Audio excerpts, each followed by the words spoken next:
Right. మహారాష్ట్రలో polling ముగిసింది. ఇక ఎగ్జిట్ పోల్స్ పై సర్వత్రా ఉత్కంఠ నెలకొన్నటువంటి నేపథ్యంలో రాజ్ న్యూస్ ఇవాళ అదే అంశంపై డిబేట్ కండక్ట్ చేస్తోంది. డిబేట్ పార్టిసిపేట్ చేస్తున్నారు బాజీ గారు, కాంగ్రెస్ సీనియర్ నాయకులు, శ్రీనివాస్ గారు, బీజేపీ సీనియర్ నాయకులు, మస్తాన్ రావు గారు సీనియర్ జర్నలిస్ట్, రెహమాన్ గారు senior journalist and K Ravikumar గారు ఎన్నికల నిపుణులు. ముందుగా మనం మస్తాన్ గారితో మాట్లాడదాం.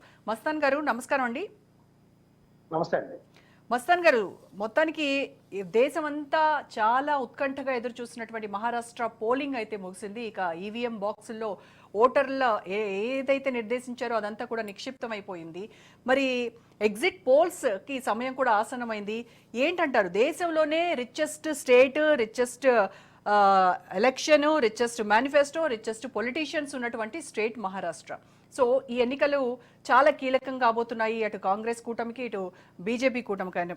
సో గతంలో చూస్తే ముందు హామీల గురించి మాట్లాడదాం. గతంలో కర్ణాటక అలాగే తెలంగాణలో ఇచ్చినటువంటి హామీలకే ఓఎంఓ ఇవేంటి, ఎక్కడి నుంచి తెస్తారు, ఇన్ని హామీలు ఈ రకంగా గుప్పిస్తున్నారు అనేసి నోరెళ్లబెట్టినటువంటి పరిస్థితి. కానీ వాటన్నిటికీ ధీటుగా ఇప్పుడు మహారాష్ట్ర ఎలక్షన్స్లో రెండు కూటములు కూడా పోటాపోటీగా వరాల జల్లు కురిపించాయి. సో ఈ వరాలు, ఈ జల్లులు, ఈ హామీల ఇవన్నీ కూడా ఎంతవరకు ఆయా పార్టీలకు హెల్ప్ అవబోతున్నాయంటారు? ప్యానెల్లో ఉన్న పెద్దలకు, మీకు, రాష్ట్రీయ ప్రేక్షకులందరికీ కూడా నమస్కారం అండి. ఇక్కడ మనం ఎంచుకున్న అంశం చూసినట్లయితే ఇప్పుడు మహారాష్ట్ర ఎన్నికలు ఒక రకంగా మహారాష్ట్ర కానీ జార్ఖండ్ కానీ బీజేపీకి కీలకంగా ఉన్నాయి, దేశానికి కూడా కీలకంగా ఉంది. ఎందుకంటే బీజేపీ ఇక్కడ కనుక విజయం సాధించినట్లయితే జమిలీ ఎన్నికల దిశగా నిర్ణయం తీసుకుంటుంది అనేది ఒక ప్రధానమైన దేశవ్యాప్తంగా చర్చ జరుగుతుంది. ప్రధానమైన చర్చ దేశవ్యాప్తంగా జరుగుతుంది. రెండోది, మీరు ఫ్రీబీసీకి సంబంధించి చూస్తే కర్ణాటక కానీ మనకి తెలంగాణలో చూసుకున్నా కూడా కాంగ్రెస్ పార్టీ ఆ ఫ్రీబీస్ వల్ల విజయం సాధించిందనే ఒక దీనిలో ఉంది. సో మనకి ఇక్కడ అదే వరవటి చూసినట్టయితే మనకి ఆంధ్రప్రదేశ్ లో కూడా సూపర్ 6 పేరిట తీసుకొచ్చారు. అంటే రిజర్వ్ బ్యాంక్ ఓ పక్కన ద్రవ్యోల్బణం విషయం కానీ, రిజర్వ్ బ్యాంకు ఉచితాలు ఈ విధంగా ఇచ్చుకుంటూ పోవడం వల్ల ఆయా రాష్ట్రాల ఆర్థిక వ్యవస్థలు దెబ్బతింటాయి. చాలా ప్రజల కొనుగోలు శక్తి కానీ లేదా ఆ రాష్ట్రాల్లో అభివృద్ధి కార్యక్రమాలు కానీ తీవ్ర విఘాతాలు ఏర్పడతాయని ఒక పక్కన హెచ్చరిస్తున్నప్పటికీ కూడా కేవలం అధికారమే పరమావధిగా ఈ పార్టీలు, ఏదైతే జాతీయ పార్టీలు కావచ్చు, రీజనల్ పార్టీలు కావచ్చు, పోటాపోటీగా ఇస్తా ఉన్నాయి. ఇప్పుడు మనకి ఇక్కడ చూసినట్లయితే మహారాష్ట్రలో చూసినట్లయితే అందరూ ఉన్న ఓటర్లందరిని ఆకర్షించడానికి అటు కాంగ్రెస్ పార్టీ కానీ ఇటు బీజేపీ, ఈ రెండు కూటములు కూడా అక్కడ అసలు ఆ రాష్ట్ర ఆర్థిక పరిస్థితితో సంబంధం లేకుండా ఒకనొకటి పోటీ పడుతూ అనౌన్స్ చేశాయి. మహిళలకి మహాగాడి చూసుకున్నట్లయితే 3,000 రూపాయలు మహిళలకు ఇస్తామని చెప్పేసి, ఫ్రీ సిలిండర్ ఇస్తామని, అదేవిధంగా ఫ్రీ బస్సు ఇప్పుడు మనకు తెలంగాణ లాగా ఫ్రీ బస్ సర్వీస్ మహిళలకు ఇస్తామని, అదేవిధంగా నిరుద్యోగ 4,000 ఇస్తామని, క్యాన్సర్ కి ఫ్రీ యాక్షన్ అంటే ఇంకో అడుగు ముందుకేసి చికిత్సలకు సంబంధించి కూడా వెళ్ళిపోతా ఉన్నారు.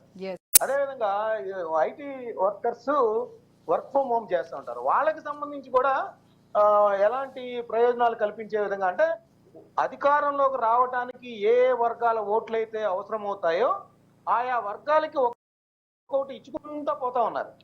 మనకి ఇట్లా మహాయుతి కూడా చూసుకున్నా కూడా 25,000 పోలీస్ ఫోర్స్ మహిళల భద్రత కోసం పెడతామని చెప్పేసి 25,000కు సంబంధించి, అదేవిధంగా రుణమాఫీ చేస్తామన్నారు, అదేవిధంగా రైతులకు ఇన్పుట్ సబ్సిడీ ఇస్తా ఉన్నారు, 25 లక్షల ఉద్యోగాలు తీసుకొస్తామని చెప్పేశారు. సో ఇవన్నీ అసలు ప్రాక్టికల్ గా సాధ్యం అవుతాయా అవవా అనేది నిర్వివాదాంశం. ఎందుకంటే ఏ పార్టీలైనా కూడా అధికారంలోకి వచ్చాక ఇక్కడ మనకి అంటే మనం ఇక్కడ పోలిక చెప్తానండి నేను, జగన్మోహన్ రెడ్డి గారు ఇట్లాగే ఆయన అధికారం ఒకసారి తీసుకుంటానికనే ఉద్దేశంతో చూసుకున్నట్లయితే ఆయన సిపిఎస్ రద్దు చేస్తామని, ఇంకా మద్యం నిషేధిస్తామని రకరకాల హామీ ఇచ్చారు. అదేవిధంగా ఇప్పుడు మనకి కర్ణాటకలో చూసినప్పటికీ కూడా బస్సు ఫ్రీ ఇచ్చేసరికి అది ఇయర్లీ వచ్చేసరికి ఏదో 1,000 కోట్లు 2,000 కోట్లు అంటే 5,000 కోట్లు 6,000 కోట్లు కేటాయించినప్పటికీ కూడా సరిపోని పరిస్థితి లేకుంది. అక్కడ ఆ రాష్ట్ర రోడ్డు రవాణా సంస్థ కానీ, ఇటు తెలంగాణలో రోడ్డు రవాణా సంస్థ కానీ అప్పుల్లోకి వెళ్ళిపోయిన పరిస్థితి ఉంది. అంటే ఇక్కడ మహారాష్ట్రకి సంబంధించి చూసినా కూడా మనకి ఆర్థిక రాజధానిగా పేరు పొందింది ముంబై. అక్కడ ప్రధానమైన కీలకమైన ఎందుకంటే ముంబైలో ఏ విధమైన లా అండ్ ఆర్డర్ సిచ్యుయేషన్స్ కానీ, లేదంటే అక్కడ ముంబైకి సంబంధించి వలసలు వస్తూ ఉంటారు ఎక్కువ మంది. పేదలకు సంబంధించిన ఇష్యూస్ అక్కడ ప్రధాన పాత్ర వహిస్తాయి. ఈ రెండిటికి సంబంధించి అనేక హామీలు అక్కడ లోకల్ గా గుర్తించారు. అదేవిధంగా విదర్భకు సంబంధించి చూసినా, కొంకణికి సంబంధించి చూసినా, మరట్వాడ ప్రాంతాలకు చూసినప్పటికీ కూడా ఏ ప్రాంతాల్లో ఏ ప్రజలకి ఏ అవసరాలు ఉంటాయో అక్కడ హామీలు ఇచ్చుకుంటా వెళ్ళిపోయారు. ఈ హామీలను ఎలా నెరవేరుస్తారు ఏంటి అనేది వాళ్ళ సోషల్ మీడియాలో కావచ్చు, వాళ్ళకి అనుకూల మీడియాలో కావచ్చు, జాతీయ మీడియాలో కావచ్చు విపరీతంగా ప్రచారం చేసుకుంటూ వెళ్తాం. ఆ దానిలో ప్రాక్టికాలిటీ లోపించడం. ఇప్పుడు ఇవన్నీ కూడా ప్రజలందరూ కూడా గమనిస్తా ఉన్నారు. ఇంతకు ముందులాగా ప్రజలు ఏదో నమ్మేయట్లేదు. ప్రజలు చాలా అవేర్నెస్ వచ్చింది వాళ్ళలో కూడా. ఈ సాధ్యాసాధ్యాలు వీళ్ళు అంటే పొలిటికల్ స్టంట్ గా ఎన్నికల స్ట్రాటజీగా ఇచ్చేటువంటి హామీలు అనేది వాళ్ళకి అర్థమైపోతుంది. అదే మేడం, ఇక్కడ నేను ఒకటి గుర్తు చేస్తాను. నేను అంటే మనం పోలిక అనేది అవసరం. ఇక్కడ 2,73,000 కోట్లు మన రాష్ట్రంలో వాళ్ళకి డైరెక్ట్ బెనిఫిట్ వాళ్ళ అకౌంట్ లో వేసినప్పటికీ, సిద్ధాంతాలకి విపరీతమైన లక్షలాది మంది వచ్చినప్పటికీ, బట్ వాళ్ళు అనుకున్నదే 151 నుంచి 11 సీట్లకి గుణపాఠం చెప్పిన పరిస్థితి ఇక్కడ ఉంది. అంటే అక్కడ మహారాష్ట్రలో కూడా వాళ్ళు ఇప్పుడు అన్ని కూడా రెండు పార్టీలు చూస్తే అసలు సిద్ధాంతాలకు లోబడి ఏ పార్టీలు పొత్తులు పెట్టుకోలేదండి. కేవలం రాజకీయ అవసరాలు, రాజకీయ అధికారం ప్రాతిపదిక మాత్రమే వాళ్ళు ఈ పొత్తుల్లో ముందుకు వెళ్ళారు. ఒక్కొక్క పార్టీ సిద్ధాంతాలు చూసినట్లయితేనేమో రెండో పార్టీకి వ్యతిరేకంగా ఉంటాయి. కానీ వాళ్ళ ఉద్దేశం ఏంటి? ఇక్కడ శివసేన చీలిక వర్గం, ఎన్సీపీ చీలిక వర్గం. ఆ రెండు చీలిక వర్గాల్లో మా ఓట్లు ఎంత ట్రాన్స్ఫర్ అవుతాయి, ఎంత మేము అధికారంలోకి రాగలుగుతాం, ఎలా రాగలుగుతాం, అధికారం చేపట్టి ఏ విధంగా అక్కడ వాళ్ళ పబ్బం గడుపుకుంటానికి చేస్తున్నారు తప్పితే మహారాష్ట్ర అభివృద్ధి దిశగా కానీ రైతులకు సంబంధించి కన్స్ట్రక్టివ్ గా ఇప్పుడు ఉల్లిపాయలే ఉన్నాయి. ఉల్లిపాయలు ఇప్పుడు ఈ రోజు అక్కడ కీలక పాత్ర వహిస్తా ఉన్నాయి. ఉల్లిపాయలతో గతంలో సెంట్రల్ గవర్నమెంట్ మారిపోయిన పరిస్థితి ఉంది. ఇప్పుడు ఉల్లిపాయల ధరలకు సంబంధించి ఎవరు ఎటువంటి హామీ ఇవ్వలేకపోయారు. రైతులకు సంబంధించి ఉల్లిపాయలు హైయెస్ట్ గా 70-80 రూపాయలు, 100 రూపాయల దాకా కూడా అమ్ముతా ఉన్నారు. సో సోయాబీన్స్ కూడా లిస్ట్ లో చేరాయి.